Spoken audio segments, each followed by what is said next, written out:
संघर्षातून पळ काढण्यासाठी हजारो कारणं सापडतात, पण संघर्ष करताना ठाम राहण्यासाठी दोन गोष्टी महत्त्वाच्या असतात: स्वाभिमान आणि हिम्मत.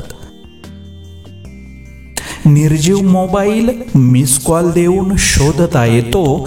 किती बरे झाले असते मैत्रीच्या रक्ताच्या नात्यांना शब्दांना मिस कॉल देता आले असते. बंद पडत चाललेले संवाद पुन्हा सुरू करता आले असते आणि अबोल झालेली नाती पुन्हा बोलकी झाली असती.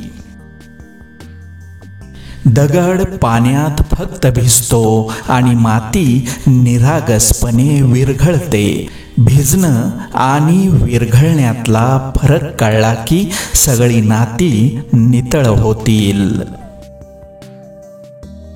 रस्ता कितीही खड्यांनी भरलेला असला तरी एक चांगला बूट घालून त्यावर आपण सहज चालू शकतो, परंतु चांगल्या बुटामध्ये एक जरी खडा असला तर चांगल्या रस्त्यावर काही पावले चालणेही कठीण होते.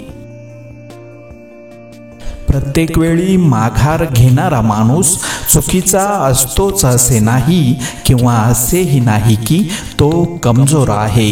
फरक इतकाच असतो की त्याला स्वतःच्या अहंकारापेक्षा नाती जपणं महत्त्वाचं वाटतं.